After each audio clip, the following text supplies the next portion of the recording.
Antes de mais nada, vamos explicar. Meu título é A Mente na Caixa, Dualismos. A gente pensou esse nome porque geralmente no mundo as pessoas dizem assim, vocês crentes têm mente fechada, né? Vocês pensam assim, tem que ter a mente mais aberta. E eu vou dizer uma realidade para vocês, irmão. Realmente, temos que ter uma mente aberta. Só que a verdadeira pessoa que tem a mente aberta, que não pensa numa caixinha, não é o que não é crente, é você que é crente. Você que é crente que pensa fora da caixa. Você que é crente que pensa que existe uma realidade que é superior à sua própria mente.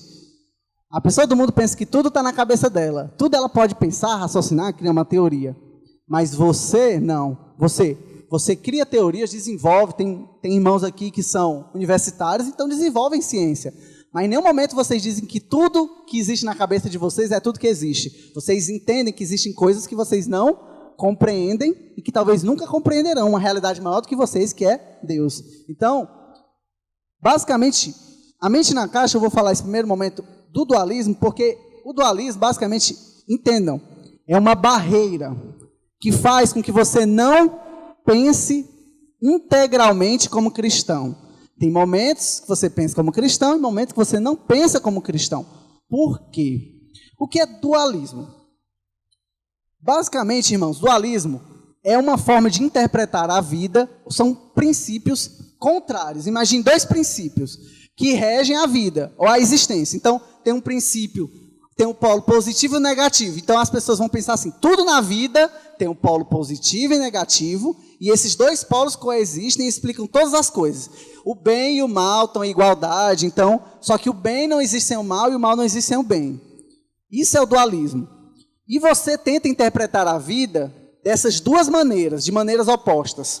Só que, biblicamente, sabemos que não é para ser assim. Sabemos que, biblicamente, Deus está envolvido em todas as coisas. Então, nós temos um princípio que rege todas as coisas, que é Deus.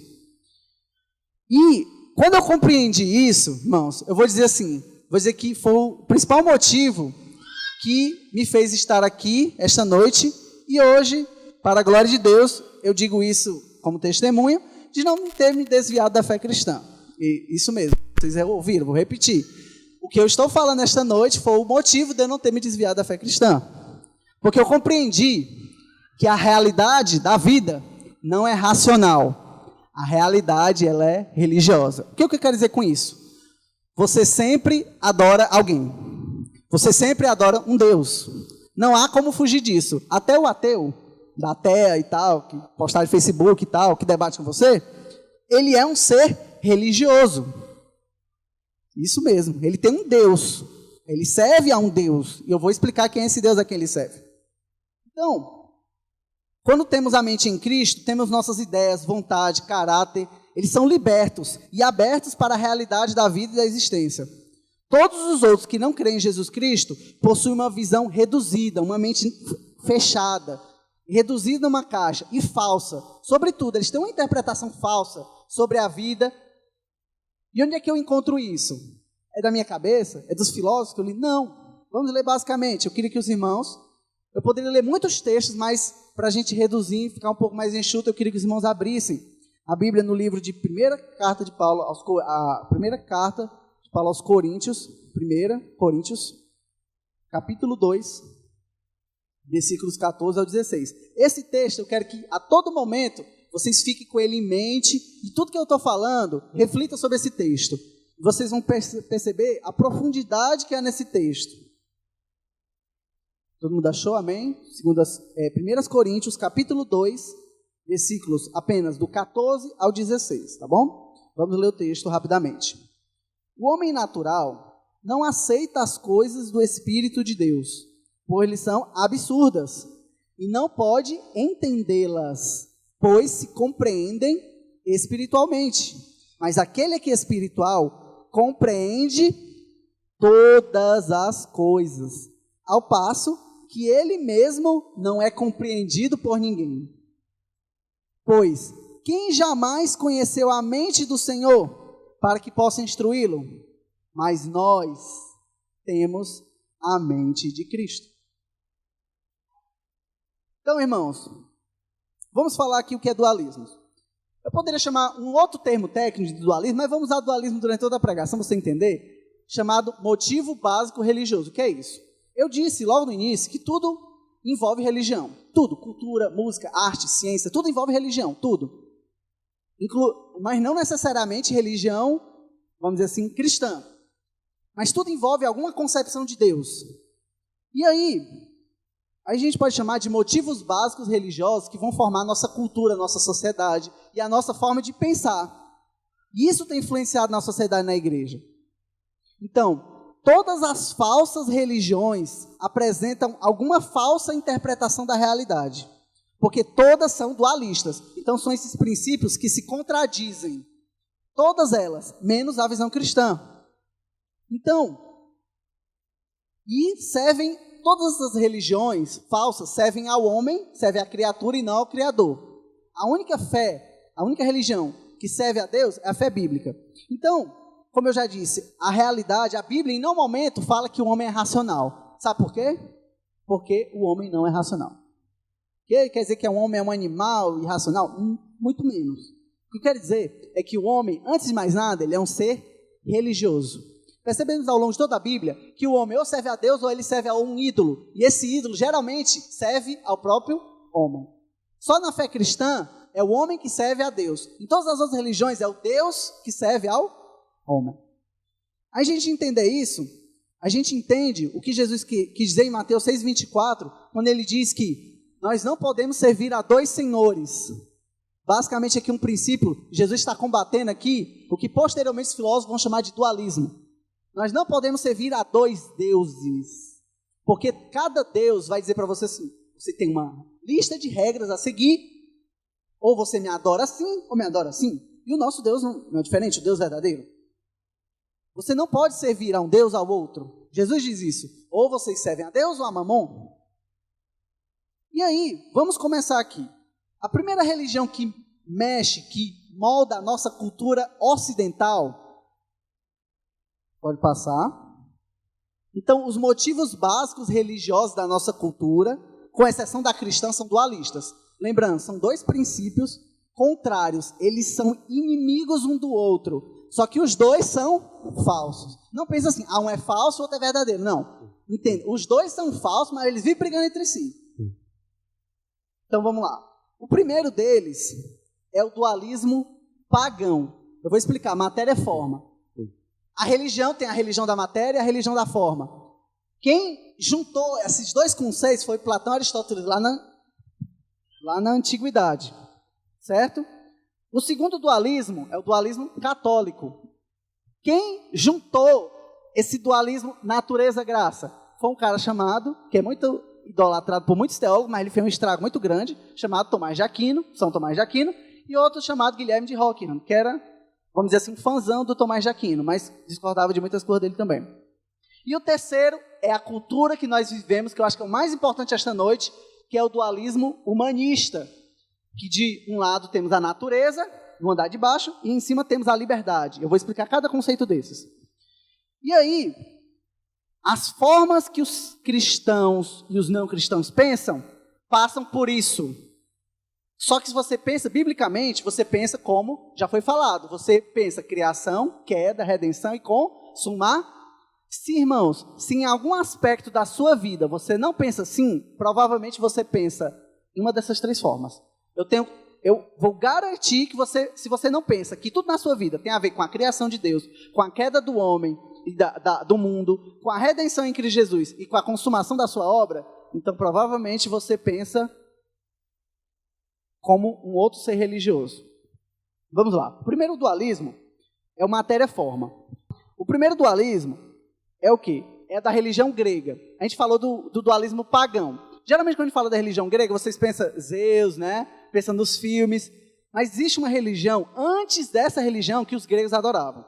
Os gregos, eles adoravam uma religião chamada, que hoje chamamos de naturalismo. Essa religião, ele vai colocar no centro da religião o ciclo de vida. Vocês estudaram na escola e todo mundo estuda, né? Todo ser humano nasce, cresce, reproduz e morre, né? Pronto. Os gregos adoravam isso. Eles interpretavam tudo na vida como um ciclo de vida. Então, essa religião, ela é antes dos gregos, da formação do povo grego, ela é estrangeira, é pouco conhecida, mas é bastante influente nas tribos. Eles acreditavam numa força. Não era uma força pessoal, era uma força impessoal, o ciclo de vida. O ciclo de vida é uma divinização de um fluxo de vida. Então, a vida é um fluxo, né? Good vibes aí, a galera surfista aí que sabe. Então, eles adoravam essa força vital. E aí, esse fluxo de vida era cíclico e informe. O que é isso? Ele vai se adaptar às várias formas de vida. E é por isso que os gregos, não sei se vocês sabiam disso, eles interpretam a vida de maneira cíclica. Se você interpreta a vida de maneira cíclica, você também pensa como grego, que repete sem parar. Então, esse fluxo de vida, ele gera as vidas individuais, e esse próprio fluxo de vida destrói as formas de vida individuais. Por quê? Porque esse é o propósito dela. Ela faz isso. Mas ela não tem vontade, ela é uma força impessoal, ela não tem personalidade. Então, as vidas individuais nascem, crescem, morrem e voltam à vida. Porque tudo isso é individual e está destinado a perecer. Tudo está destinado a acabar. Os gregos interpretavam assim. E aí, os seres vivos evoluem de acordo com um destino cego e imprevisível. Então, essa força era bem, essa religião era bem, vamos dizer assim, da natureza, né? Da força vital. É muito parecido, irmãos, com a religião dos índios. De muitos índios, de povos bem antigos. Ele chamava essa força de Ananke. Essa é a primeira religião grega. Vocês têm que entender que tudo baseado... Antes das religiões dos deuses olímpicos, Zeus, os gregos pensavam assim. E isso vai influenciar até nos dias de hoje, irmãos. Então, essa é a primeira religião. A segunda religião é o que todo mundo conhece. Então, os gregos começam a se desenvolver.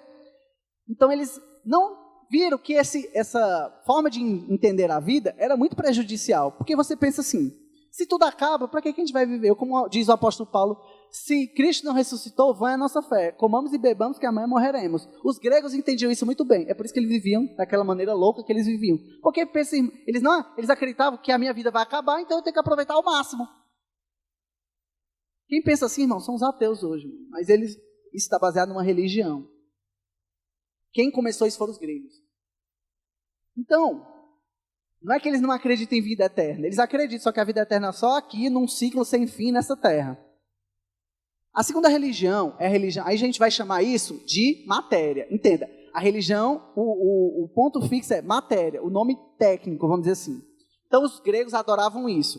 A segunda religião, os gregos começam a se desenvolver culturalmente, e nesse desenvolvimento cultural, eles desenvolvem a arte, as ciências, a filosofia, e eles começam a criar deuses à sua própria imagem, baseados naquilo que eles desenvolvem. E aí é chamada de religião homérica. Quem já leu Homero, já leu Odisseia, quem já assistiu Guerra de Troia? Não vai assistir Troia? Pronto.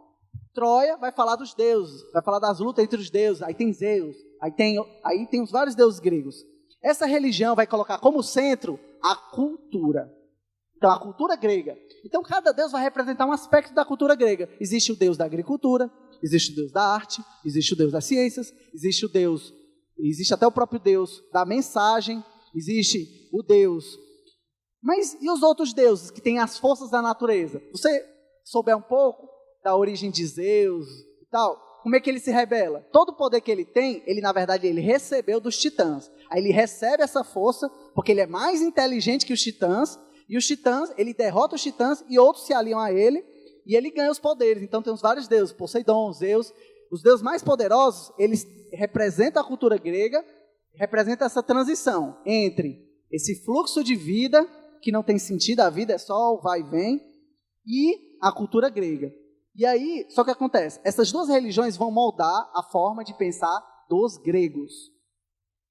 Só que, o que é interessante, aí esses deuses vão se estabelecer no Olimpo, né? Então, os vários deuses vão representar a cultura grega. Então, a religião grega, basicamente, se a gente fosse reunir tudo, eles colocam a vida como centro, e na outra eles colocam, mas eles estão em oposição. É tanto que a guerra é entre os deuses e os titãs.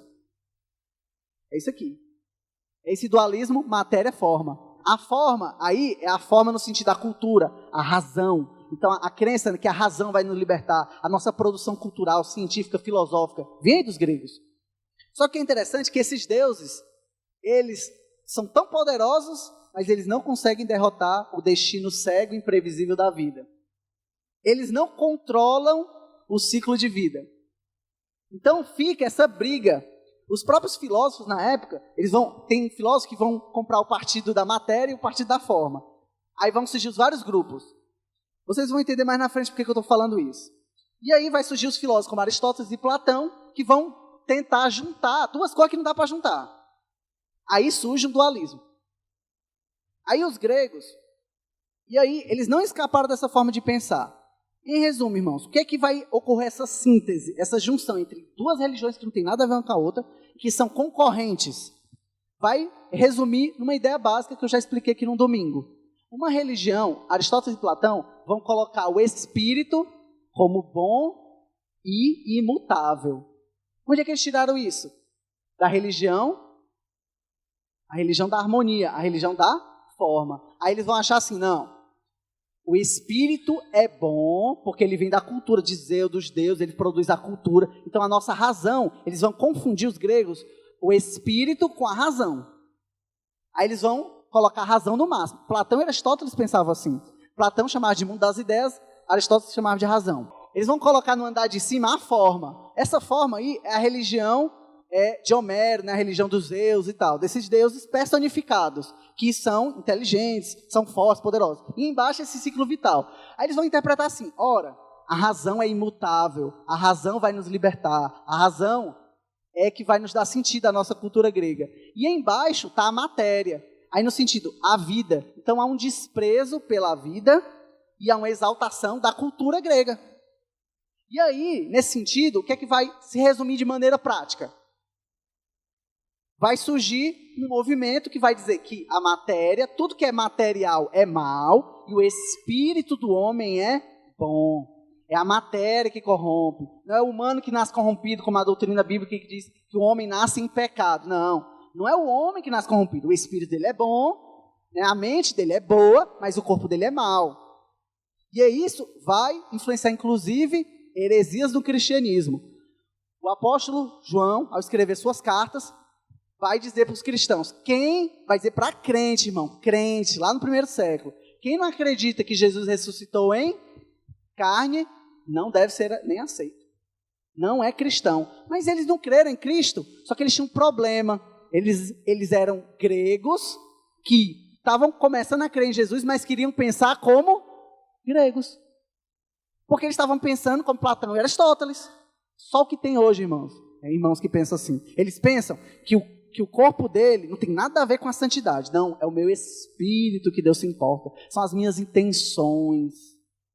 Irmãos, onde é que está isso na Bíblia? Isso é um aspecto tão mentiroso que a Bíblia fala claramente que o que o seu corpo fala, a sua boca fala, do que o seu coração está cheio. Então não tem essa história de seu corpo faz uma coisa e seu espírito faz outra. Por isso que esse aspecto é falso. Porque ele vai colocar, ele não vai interpretar corretamente que o pecado afetou o seu corpo e a sua mente.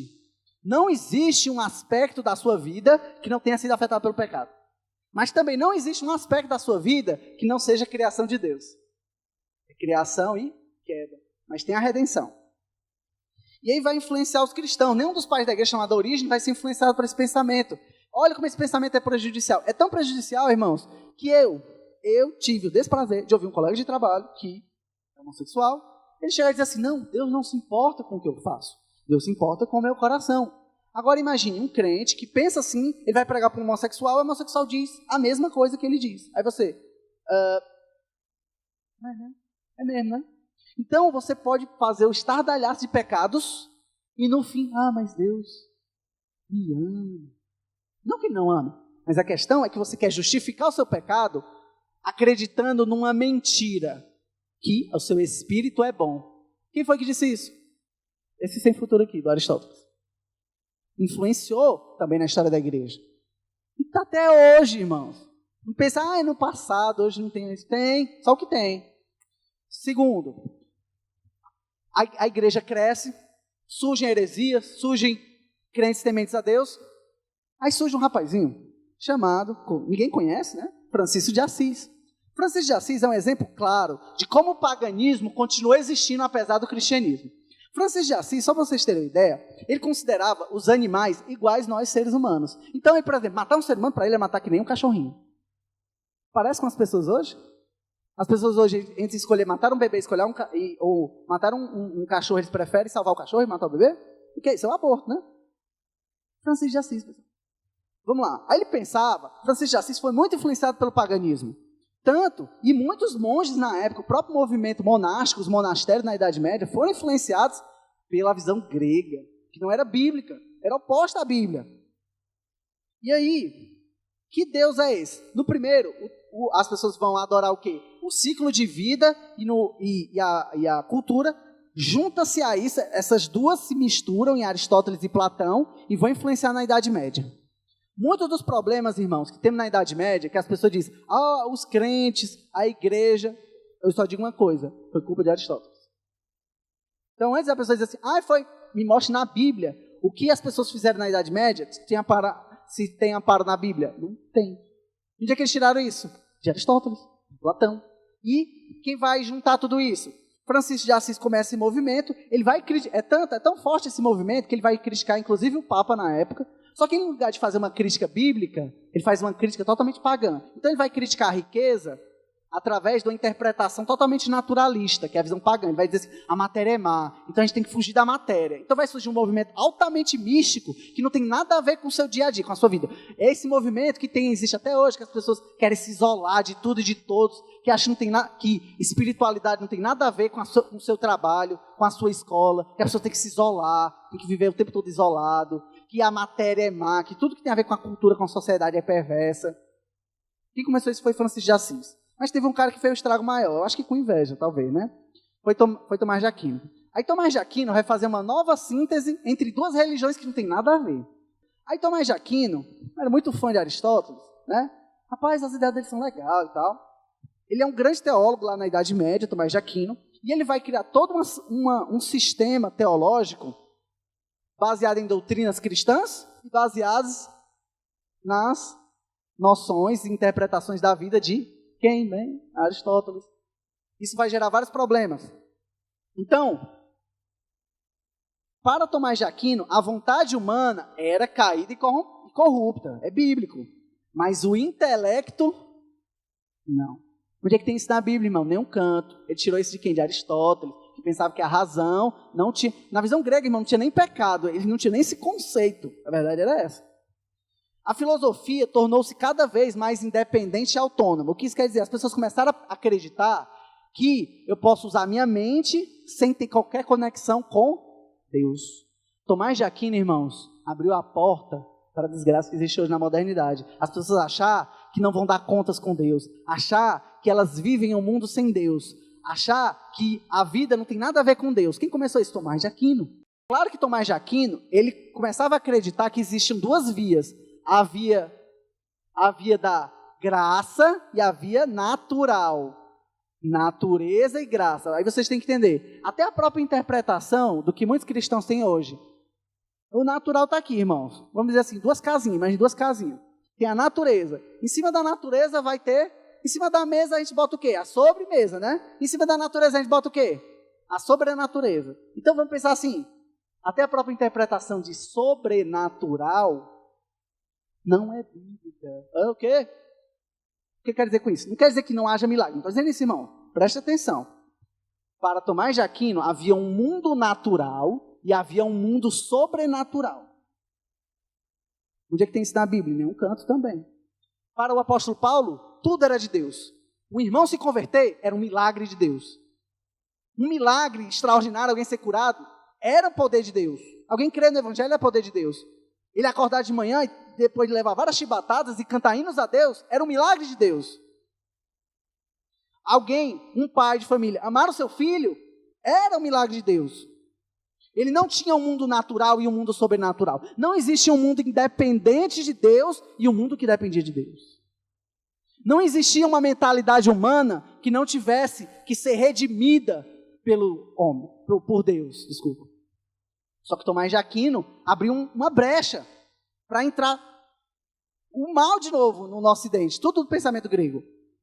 E aí surge um cara que era muito fã do Tomás de Aquino, que é o Guilherme de Ockham. O que era que esse cara fez? Esse cara, ele só simplesmente fez uma coisa, ele foi honesto. Honesto com uma coisa que não prestava. É tipo assim, você rouba, sim, entendeu? Tipo, enquanto o Tomás de Aquino, não, dá para conciliar natureza e graça. Só que não dá, irmãos. Uma é uma religião e outra coisa é outra religião. É como tentar misturar, é uma mistura entre paganismo e cristianismo, que é o que resume a visão católica. Então, em certo sentido, nós podemos concordar com os católicos, sim, só que vai ter uma hora que vai ter umas coisas tão estranhas que você pode prestar muita atenção nisso se você assistir, por exemplo, a pregação de um padre. Ele começa a falar umas coisas que é bíblica, e depois fala umas coisas que não é bíblica. O que é isso? É isso aqui. É esse dualismo graça-natureza. Aí Ockham, ele simplesmente vai ser honesto, ele só vai dizer assim, realmente não existe qualquer conexão entre natureza e graça. Não existe.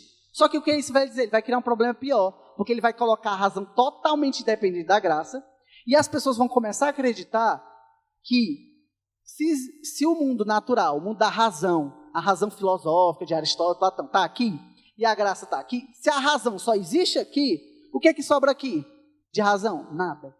Então as pessoas vão acreditar que a fé tem que ser o quê? Irracional. Então tem vários aspectos na igreja, irmãos, que as pessoas acham que elas não têm que usar o intelecto delas.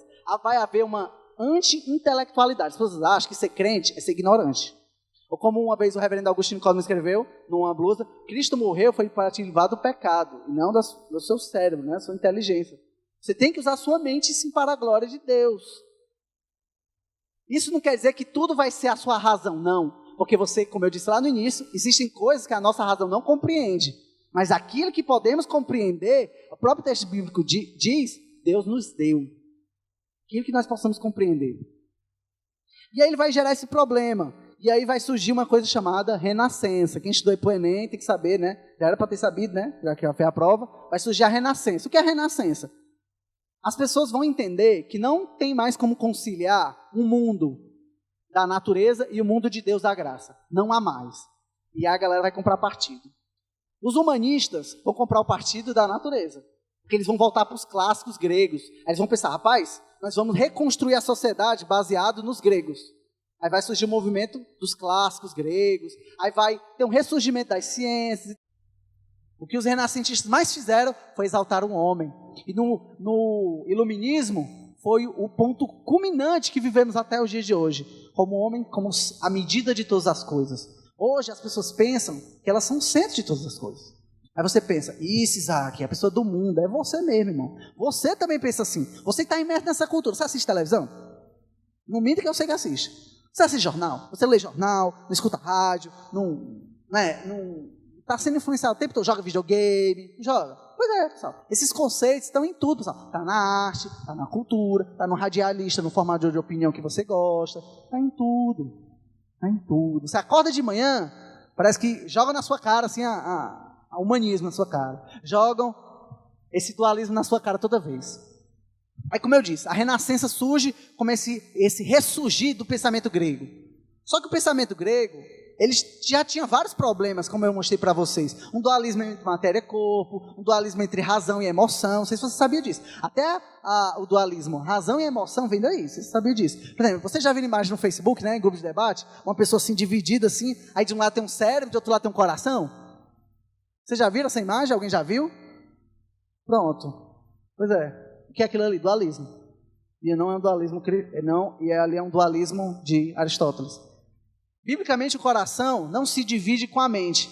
O coração é mais profundo que a mente, biblicamente. Porque o coração é o seu ser, é quem você é. Aí lá no seu coração, biblicamente, tem a sua razão, tem a sua emoção, está tudo lá junto. Só que eles não estão assim, a razão para lá, a emoção para cá. Não, elas todas apontam na mesma direção. Em que direção? Em direção àquilo que você adora. Por isso que Cristo vai dizer, biblicamente você se torna aquilo que adora. Então se o seu coração está cheio de uma coisa, não existe uma razão que aponta para um lado e uma emoção que aponta para o outro. Elas todas apontam para a mesma direção. A própria crença que a razão está num lado e a emoção está no outro é uma interpretação falsa da vida. Eu nunca vi uma pessoa, não, eu vou escolher isso aqui racionalmente. Como se ela pegasse a emoção dela assim, aí jogasse lá fora. Não tem emoção. Claro que tem. Você vai lembrar que teve um trauma, teve uma coisa que motivou aquilo ali. Ou não. vou pensar emocionalmente só. Não. Mas, por exemplo, o artista, vou pensar só emocionalmente. Não. Ele pensa com o intelecto, ele tem uma metodologia, ele tem uma ciência, tem uma técnica. Não existe, irmãos, essa separação. Essa separação é mentira. E aí, o advento, os homens começam a acreditar que a sua razão, que o seu intelecto vai o salvar, o homem é independente de Deus. Aí na Renascença, o homem ainda não se rebela contra a igreja, mas ele acredita na independência total da sua razão. Só que isso vai minando a fé, vai minando. Aí eles começam a acreditar, a nossa razão é tão independente que a razão explica o cristianismo, a razão é que vai nos libertar do poderio da igreja, é a razão que vai nos libertar da Bíblia. Então eu não preciso da Bíblia como autoridade. A minha razão, o meu intelecto é a autoridade. Então, ele vai relativizar a Bíblia, vai relativizar as autoridades. Só a autoridade da Bíblia e da igreja? Não. Isso é tão sério, irmãos, que o homem, quando ele se rebela contra a principal das autoridades, isso é bíblico, que é Deus, ele começa a destruir todas as outras autoridades. Porque a Bíblia diz que as autoridades foram constituídas por... Se eu me rebelo contra a autoridade máxima que é Deus, eu começo a me rebelar contra as outras, eu começo a destruir as outras. Sabe por quê que o seu filho odeia obedecer você? É por causa disso. Porque o homem na Renascença começou a se rebelar contra a autoridade que é Deus. Todas as outras autoridades foram se minando, destruindo. Então, a coisa que qualquer pessoa, não é só jovem não, qualquer pessoa que nasceu após a Renascença odeia é a autoridade. Qualquer autoridade. Só que o homem, por que ele vai se rebelar contra a autoridade? Porque ele vai lá, tá lá, razão, né? Aí a Revolução Francesa, irmãos, foi um desastre.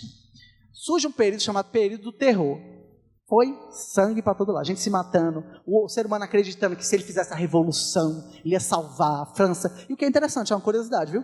Pessoal, onde é que surgiu a Renascença, que conhece aí? Alguém sabe? Quem foram os principais pintores, artistas, foram que país? Itália. Itália é um país predominantemente E a Revolução Francesa? Foi na França, né? E a França, depois da Itália, é o segundo país mais católico na Idade Média.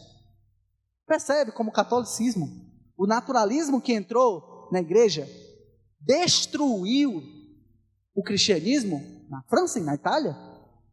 Gerou a Revolução Francesa, gerou a Renascença.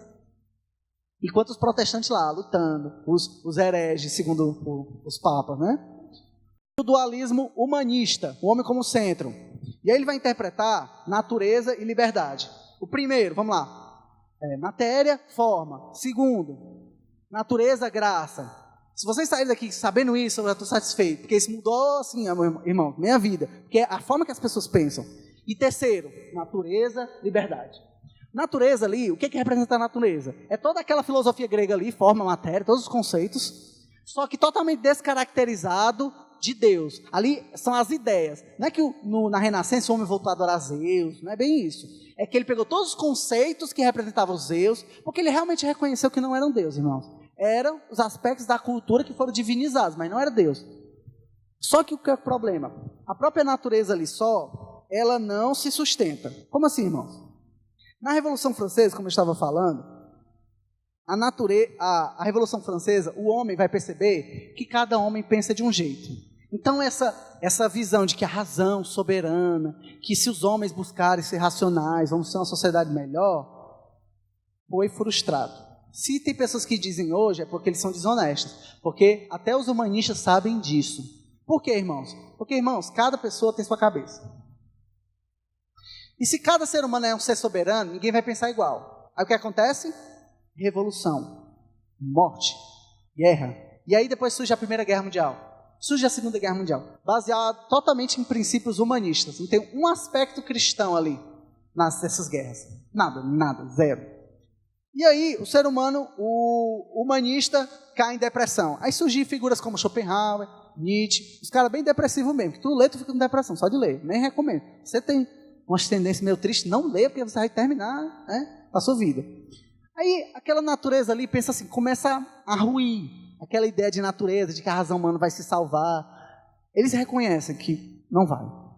Aí eles começam a afirmar um aspecto chamado liberdade. O que é esse aspecto da liberdade? O aspecto da liberdade, irmãos, é uma crença que o ser humano é um ser autônomo, que a vontade do ser humano é soberana e que a sua personalidade tem que ser autoafirmada e não pode ser questionada. Esse é o conceito em resumo. Vou repetir. Natureza ali é a cultura humana, é o racionalismo, o ciclo vital divinizado. E a liberdade ali são 3 palavrinhas: autonomia, vontade e personalidade. O que isso quer dizer? E lembrem, eles estão em oposição. Se a natureza usava a razão, na liberdade o homem tem que ser o quê? Irracional. Então, irmão, não sei, eu não compreendo frases como: eu não compreendo nada da vida, eu só sei que emoções eu vivi, só sei que eu não penso na vida, vivo loucamente, eu tenho que viver a minha vontade. Não existe Deus, ou se existe, ele não está nem aí. É autonomia, eu não tenho que dar satisfação a ninguém. É na liberdade ali que vai ser minada todo o senso de autoridade que existe hoje. Em qualquer autoridade, seja no governo, na família, no seu trabalho. E aí, o senso ali de liberdade é o que vai caracterizar muito forte hoje os humanistas. Os humanistas, eles vão virar nesses 2 polos. Não, o ser humano é livre. Não, o ser humano é racional. Existem regras. Não, o ser humano é livre. Aí eles ficam nesse negócio. Só que eles vão acreditar, não é por acaso que eu botei no andar de cima. O andar de cima é importante porque ele é o aspecto da transcendência. Então, o ser humano, por exemplo, movimento romântico.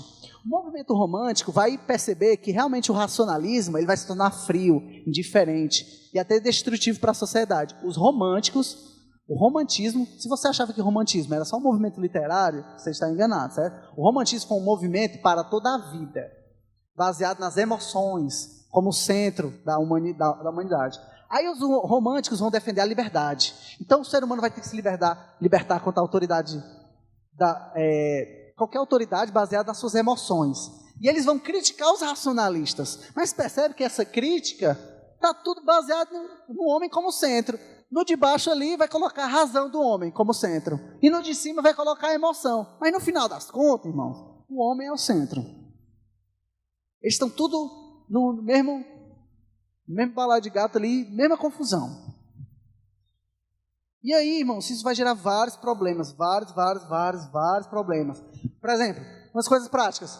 O ser humano vai achar que é autônomo. Então, irmão, se você cria seu filho para não depender de você em nenhum aspecto...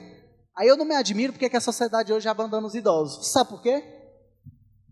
Porque os idosos criaram os filhos dele para serem seres autônomos. E se eles são seres autônomos, eles não precisam de idosos. Então eles descartam. Se ele descarta, o ser humano ele acredita que ele é autossuficiente. Essa é a base, basicamente, do egoísmo na sociedade hoje. Essa crença na autonomia. Eu não dependo de ninguém, eu não devo satisfação a ninguém, ou vulgo cearês, não sou nem obrigado. É isso. Ou, por exemplo, aí o ser humano vai chegar à vontade dele, não, você não pode questionar, o ser humano é livre, que é isso, irmão, nós vamos impor as regras, enquanto o mundo impõe centenas de milhares de regras a nós cristãos, se nós cristãos levantamos assim um ai, assim, não, eu acho que não é certo, eita, pronto. Sabe por quê, irmãos? Porque o cristianismo é a religião que mais critica a vontade do homem, porque a vontade do homem é má. Cristo diz, negue-se a si mesmo. A Bíblia diz que a vontade do homem, a sua vontade é totalmente corrompida. Ele só pensa coisa que não presta. A Bíblia vai dizer isso. Você dizer isso para o homem moderno, para o humanista, para a sociedade que vive hoje, é uma agressão aos ouvidos. Você não está nem falando, por isso que eles acham que a gente é intolerante. Irmãos, eles acham que a gente é intolerante, não é porque a gente é violento não, irmãos. É porque, sabe o que é? É porque a gente está atacando o Deus deles. O Deus deles está ali, ó. Vou escrever ali, ó, liberdade e natureza. Então, de alguma forma, se você critica o naturalismo ali, a natureza ali, a visão da interpretação grega, ou se você ataca de alguma forma a liberdade do ser humano, não estou dizendo para prender ele, não, estou dizendo, por exemplo, se você critica a vontade dele, se você critica os gostos dele, se você critica que um aspecto da personalidade dele não é muito boa, irmãos, você comprou um arqui-inimigo. Ele vira a cara para você, fecha a cara, nem olha para sua cara nunca mais. Me diga se não é verdade. Vocês sabem. Quando você diz, não, irmãos, eu não concordo com isso. O crente até diz assim, não concordo, eu acho que... Aí o cara, aí parece que disse, xingou ele, xingou todo mundo da família dele, ele ficou com tanta raiva de você, porque você, irmãos, você criticou a crença mais fundamental no coração dele, que é natureza e liberdade. E para maneira prática, irmãos, como é que se revela no dia a dia de vocês? Eu vou mostrar como se revela na vida de vocês e como isso mudou a forma como eu vejo, como eu penso, como eu sinto, como eu creio, tudo que eu entendo como a vida, como a existência. Vamos lá. O primeiro dualismo, o dualismo pagão. O primeiro dualismo pagão, como é que ele vai se expressar na família? O dualismo pagão, ele vai interpretar tudo que é natureza. Então tem um ciclo vital que acaba e tal, e ele vai interpretar a razão. Então ele vai interpretar assim. Na família, isso vai se revelar muito bem assim. Na visão grega, o Estado, que era para Aristóteles a personificação máxima da razão, da ordem, da harmonia no dia a dia, tem que determinar e constituir a família. Isso parece alguma coisa com alguma ideia de hoje em dia? Que o Estado tem que moldar a família? Irmãos, quem começou isso não foi Marx. Quem começou isso não foram os existencialistas. Quem começou isso não foi o movimento LGBT, irmãos. Quem começou isso foi Aristóteles, de novo, Platão. Agora vocês entendem, assim como quase assim, não vão pecar, né? Mas por que Tomás de Aquino foi fazer isso? Como é que ele tirou essas ideias e trouxe isso, ele reviveu todas as ideias. Estava lá, esqueci das ideias, ele reviveu tudo isso. Então, essa destruição da família pelo Estado, que o Estado tem que moldar a família, tem que constituir, tem que criar leis racionais e tal, tem que moldar, porque assim vai ser melhor, é baseado na visão de Aristóteles. E destrói a família. Destrói. Para Aristóteles, ele pensava que se pudéssemos, se necessário, destruir a família para construir uma sociedade igualitária, devemos destruir a família. Olha, que lindo, não? Que lindo. Agora você vai na universidade, irmãos, critica Aristóteles, você vê, a pessoa só falta puxar a faca para você. É verdade, irmãos. Você chegar no curso de filosofia, não, porque Aristóteles... Epa, pera aí, vira a boca antes de falar de Aristóteles. Isso destrói a família. Segundo, mas o que é interessante, o paganismo, ele ainda tinha uma moralidade boazinha, porque ele pensava assim, na natureza, por exemplo, aí Aristóteles pensava, o Estado era a personificação da razão, mas na natureza, a natureza constitui família. Tem uns leãozinhos, né? Tem uns cachorrinhos, eles constituem família. Só que é meio confuso, né? Porque às vezes o cachorrinho lá tem relações meio estranhas, né? E na natureza sabemos que tem homossexualidade, existe bissexualidade, existe todo tipo de coisas grotescas que eu não vou falar aqui. Mas todo mundo sabe que na natureza existem essas coisas. Então o grego, ele pensava assim, não, o homem ele tem que constituir família, tem que ter homem e mulher. Mas não tem problema ele sair de vez em quando com um amiguinho e ter umas relações. A mulher também, não tem problema. É isso que Paulo vai criticar lá em Romanos, que o homem trocou as relações naturais, né? Mas ali naturais não é no sentido de naturalismo, é da natureza que o próprio Deus criou. Aí ali a perversão dos gregos é baseada nisso, porque eles vão olhar para a natureza e não vão pensar, na natureza tem pecado, como a Bíblia diz. Aí eles vão achar que tudo na natureza pode ser aceito. Aí isso, mas não é tão ruim quanto é hoje, porque eles pelo menos eles pensavam assim, não tem homem e mulher? Tem, então tem que constituir família homem e mulher. Mas aí, nesse meio tempo, pode ter outras coisas. Mas ainda tem que ter homem e mulher, que é para constituir a família de maneira racional, manter o Estado, o governo. Então, não é tão ruim quanto hoje. Eu vou já explicar como é pior hoje. O catolicismo, ele vai entender assim, a família, primeiro que ele não vai respeitar a constituição da família, ele tem que impor a família. Na visão católica, a visão da família vai gerar uma coisa grotesca chamada, a própria interpretação da vida do romantismo, ele vai interpretar o como? O andar de cima é o sagrado e o de baixo é o profano. Aí tem crente, irmãos, que eles pensam assim, tem a mulher, vamos dizer o homem primeiro, tem a mulher que eu me divirto, tem a mulher, ou a mulher idealizada, aí o cara sonha, aí ele pensa, aí ele passa 20 anos, nunca casa com ninguém, vale, nunca encontrei, claro, você não vai encontrar. Essa mulher não existe, irmãos. Não existe essa mulher idealizada. É só mentira que foi botar na sua cabeça, nos filmes românticos e tal. Estou dizendo que tem que ter amor, irmão. Tem que ter. Mas você, ao idolatrar alguém, colocar essa coisa idealizada no amor, não está certo. Você tem que ter uma visão integral. Você tem que amar a pessoa com seus defeitos também.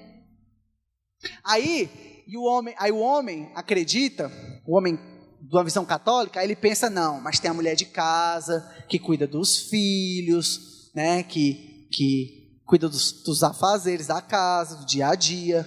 O que é isso? É esse dualismo. Ele pensa que ele não pode se divertir com a mulher que cuida da casa. Ele acha que tem que ter uma mulher de fora, ou uma mulher idealizada, e tem que ter a mulher de casa, que cuida dos filhos e tal, que é legalzinho, tal, mas ele não pode se divertir com ela. É isso. E por último, para terminar de estragar, né? O que acontece? Irmãos, aí ali, no humanismo, tem a natureza. Aí pelo menos na natureza tinha homem, tinha macho e fêmea, né? Aí, apesar das distorções da natureza, ainda tem macho e fêmea. Só que no humanismo não tem natureza. E qual é o outro, para terminar de estragar? Liberdade. Então ele pensa assim, o ser humano hoje, só para vocês terem uma ideia, irmãos, Deus constituiu macho e fêmea, está lá em Gênesis. Como o homem moderno coloca hoje a vontade como soberana, ele pensa assim, rapaz, quer saber? Hoje eu vou criar meu próprio sexo. Eu sou bi, trans, cis, sei lá mais o que, sistema RE, não sei o que. Aí ele inventa, aí ele acha que ele pode ser tudo que ele quiser. Essa noção de que o ser humano pode ser tudo que ele quiser. Aí ele pensa assim, não, na natureza tem macho e fêmea. Aí, ó, vou resumir em uma palavra, como tem o movimento LGBT hoje. O movimento LGBT diz assim, o ser humano, não, mas na natureza existe a homossexualidade. Na natureza existe pedofilia, existe bestialidade, existe canibalismo, né? Então, se nós nos basearmos na natureza, irmãos, não existe sociedade. Aí ele daqui bastante, você está conversando com ele e tal, ele diz assim, não, na natureza tem, mas ele diz assim, o homem nasce, ele nasce homossexual. O que é isso? Na natureza tem homossexual.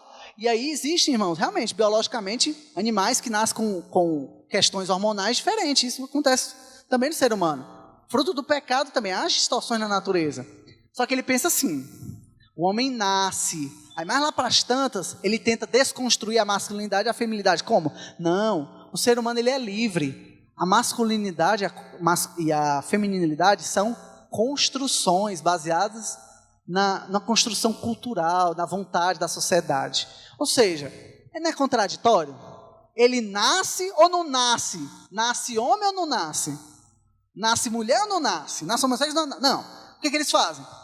Como tem a natureza e tem a liberdade, foi o que eu disse, esses conceitos estão opostos. Ele aqui vai dizer, não, nasce homossexual. Aí daqui a pouco ele vai dizer, não, mas homem e mulher é uma construção social.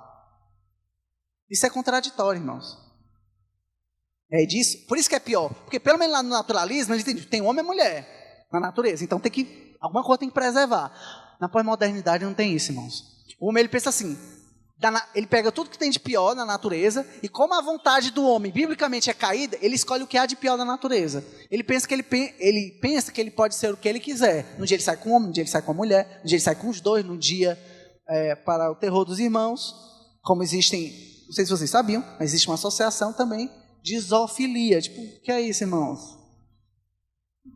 É pessoas que gostam de animais. No sentido pior possível. Tem relações sexuais com animais. Existe, pessoal, na Europa, associações que lutam por ter direito a ter relações com animais, pessoal. Baseado em quê? Na vontade do homem, pessoal. Deu vontade? Pô, é isso. É isso. Você tem que entender que a sua vontade, irmão, não presta. Você tem que crucificar, matar, assassinar. Qual a palavra que eu posso usar mais forte? Causar um genocídio em si mesmo. Matar o seu eu. Crucificar o seu eu. Morra com Cristo. Você já morreu com Cristo. O próprio Paulo já diz isso. Ele vai dizer que eu não vivo mais eu. Ou seja, ele morreu. O que é Paulo? Não sei, morreu. Mas Cristo vive em mim. É isso que é a realidade que a gente precisa reaprender. Vamos continuar, que o tempo está correndo. Na igreja, irmãos, claro que não tem como a gente descrever uma igreja pagã, isso é meio estranho. Mas eu vou descrever uma igreja pagã nos termos que temos biblicamente. O apóstolo Paulo, em 1 Coríntios, e 2 Coríntios, Romanos, vai criticar diversas práticas que havia na igreja primitiva, de práticas imorais, de perversidade, de todo tipo de bestialidade na igreja, irmãos. Por quê? Porque as pessoas não se converteram. Porque a sua mente não foi renovada em Cristo. Aí eles praticavam todo tipo de abominação, mas ia para a igreja. E é isso que Paulo vai criticar. A gente percebe isso muito bem, fica muito claro nas cartas de Paulo. Que muitos gentios, o que eram gentios, pessoal? Eram as pessoas que não eram judeus, e os que não eram judeus pensavam como gregos e romanos. Então, isso vai gerar esse tipo de coisa na igreja, uma totalmente distorção do que é a igreja, não tem nem o que falar. Pode passar. No catolicismo, na igreja, o cara vai para a igreja, faz suas rezas, faz suas práticas, está lá no forró. Isso é o dualismo. E tem um sagrado, tem um profano, né? Tal. Tem. Não. O peixe, no feriado santo, tem que comer o peixe, pode comer carne. Mas chega em casa, gritar com os filhos, dizer palavrão e o que for de pior, pode, entendeu? Percebe aí? A hipocrisia aí nessa situação, o dualismo. Como é sério, como isso afeta a sua vida. É o crente, irmãos. É o crente, como eu vi outro colega de trabalho. É interessante conversar com o colega de trabalho, irmão, porque você aprende a ver muita coisa. Terminando. E aí ela disse assim, ela é evangélica, viu, irmãos? Ela disse assim, não, ela se comporta, ela trabalha bem e tal. Aí ela simplesmente mostrou para os pessoal trabalhar, eu vou comprar uma roupa. Irmãos, a roupa, eu acho que assim, desculpa a palavra aqui, nem garoto de programa se vestiria assim. Então, o que é isso? Tem que ter o sagrado, mas de vez em quando tem que ter um profanozinho, de vez em quando, certo? Pode passar. E por último, no humanismo, é a igreja onde oculta a personalidade. Você já viram essas igrejas da teologia da prosperidade, em que todo pastor imita o bispo assim, parece uma cópia, assim, uma xerox? O que é isso? É isso aí. É porque é um culto à personalidade. Então, na igreja vai se basear o quê? A autoridade do pastor, você tem que ser o robozinho. Mas, irmão, eu vou fazer criticar os membros também, tá certo? É os membros que não se submetem a nenhuma autoridade na igreja. Ele acha, não, mas eu acho que... Você não acha nada. Você tem que achar, pode achar, mas de maneira humilde. Existe uma autoridade que foi constituída por Deus, que é o seu pastor, o seu líder. Por mais que você não concorde, mas tente pelo menos compreender. E se você discorda, tente falar, mas de maneira humilde. Porque você é o centro de todas as coisas. Então, aí o culto não me agradou. E quem disse que o culto é para você? Baseado em quem? No humanismo, pessoal. No humanismo, você é um humanista, você não é um crente. Pode passar, pode terminar. Vamos lá. No trabalho, paganismo, é você achar, é aquele desespero que o homem vive hoje. É uma vida cíclica. Ele acha, ele acorda às 4, 5 da manhã, aí ele faz o trabalho. Eu sei, irmãos, que quando terminar o domingo, eu sei que muitos de vocês têm desespero quando chega na segunda-feira. Como é que eu sei? Porque eu sou onisciente? Não. É porque eu sei que o humanismo confronta, ele vai ter uma fuga da realidade na liberdade do homem. Aí ele não confronta com a questão crucial do homem. O que vai acontecer depois da morte? Aí você tem essa vida cíclica sem propósito. Aí você tem um desespero. Não é o desespero do cansaço, não é isso. É uma agonia que você sente, que você não sabe de onde é que vem. Sabe por quê? Porque você acredita que a sua vida não tem propósito. Você não pensa que a sua vida é para glorificar o reino de Deus. E o seu trabalho é para glorificar o reino de Deus. Aí você entende que você acorda de manhã, olha para o seu chefe, não é para você olhar com raiva, porque a Bíblia diz que você é para o quê? Servir o seu chefe como serviço a Cristo. É você olhar para o seu chefe e ver Cristo nele. Ele te dá uma ordem e você, sim senhor. Mas não porque é ele, mas porque você vai manifestar a glória de Deus através da vida dele.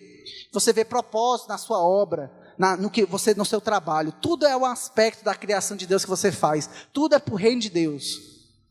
No catolicismo, há um desprezo por formas de trabalho. Por exemplo, existem trabalhos que para eles são sagrados. É uma interpretação, por exemplo, vamos trazer para a gente. É o cara que pensa que missionário é um trabalho maravilhoso, é um trabalho de Deus, e o cara ser, sei lá, artesão não é de Deus. Ou, por exemplo, na visão católica, é determinados trabalhos, por exemplo, trabalhos que tem a ver com a matéria, ou o naturalismo aí, que tem a ver com a matéria, trabalhos manuais têm que ser desprezados, são desprezados, e o trabalho com a intelectualidade, com a razão, são exaltados. No humanismo, no trabalho, é esse desespero que eu falei, só que o ser humano acrescenta a liberdade. Aí na liberdade acrescenta o quê? O cara ele tem um desespero no trabalho, natureza, ele usa a razão, mas ele tem um desespero, o pessimismo, aí ele de repente dá um salto de liberdade, aí ele tem que ir para uma festa mais louca, ele tem que procurar a festa mais louca da cidade, para satisfazer a sua vontade, os seus desejos, ou a igreja mais louca que satisfaça os seus desejos, a sua vontade, tem um canhão de luz, o show, tudo diga para ele que ele pode, que ele é demais, que ele é extraordinário, e ele sai de lá com o ego inflado. E na ciência, pode passar os três, vou falar os três de uma vez, para a gente concluir. No paganismo, basicamente, surgiu as filosofias, mas deu um trava. Tem uma hora que os filósofos gregos não conseguiram produzir mais nada, que era essa visão cíclica, do ciclo vital. No catolicismo, a ciência. Tem uma hora que a ciência não tem Deus, não existe Deus, é produzido ciência, sem Deus, sem qualquer perspectiva bíblica. Aí tem uma hora que o cara produz teologia, não, mas é Deus e tal. Cadê Deus na ciência? E por último, no humanismo. No humanismo vai gerar todo tipo de distorção que você vê hoje na ciência. As ciências que defendem ideologia de gênero, as ciências que defendem o movimento LGBT, o feminismo, ideologias políticas. O cara ele vai pensar assim, não, ele vai pensar aqui. Então, eles vão pensar, por exemplo, que a ciência pode também ser feita de maneira irracional, sem raciocinar. E aí vai surgir todo tipo de distorção. Por exemplo, na pedagogia. Vou dar um exemplo bem prático na pedagogia. Na pedagogia hoje, as coisas que as pessoas mais atacam é a autoridade. Pode prestar atenção. A pedagogia hoje destrói a autoridade, aí depois os professores reclamam quando não apanham dos alunos.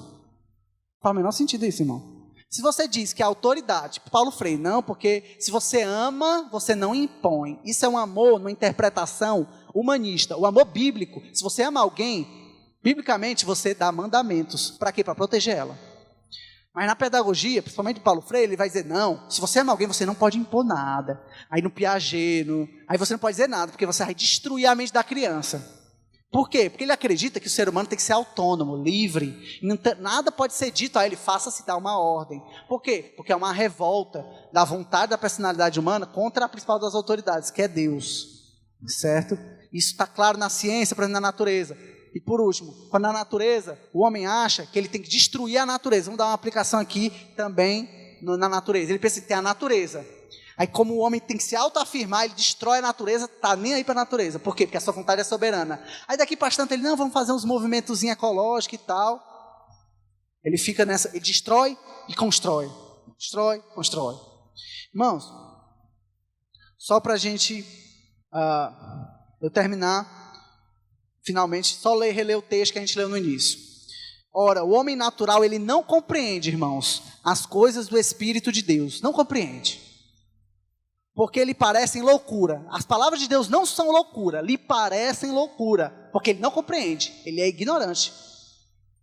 E não pode entendê-las. Por quê? Porque elas se discernem espiritualmente. Aí você pensa, tem o discernimento espiritual e o carnal. Não, porque o que é espiritual discerne bem tudo. E ele de ninguém é discernido. Como a pessoa não entende, porque ela tem uma visão, uma mente na caixa, reduzida, dualista, ele não compreende. Porque quem conheceu a mente do Senhor, quem pode compreender a mente do Senhor? Aí você pensa, para que possa instruí-lo. Quem pode ensinar a Deus? Não é Deus quem nos ensina. Mas nós temos a mente de Cristo. Que nós possamos ter a mente de Cristo. Eu gostaria só de orar. Senhor, que a tua mente, que a mente de Cristo venha a ser a mente da tua igreja, do teu corpo. Que a nossa mente venha a ser transformada, renovada.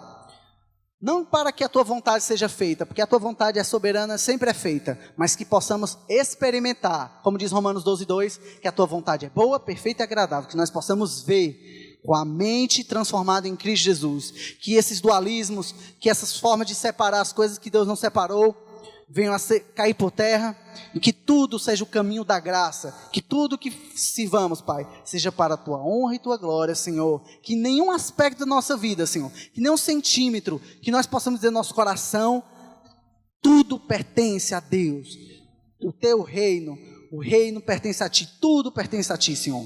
Em nome de Jesus, Pai, eu te agradeço, Senhor, que essa palavra venha entrar nos nossos corações, venha transformar a nossa mente, nosso ser, e que nós possamos viver integralmente para a tua honra e tua glória, Senhor. Amém.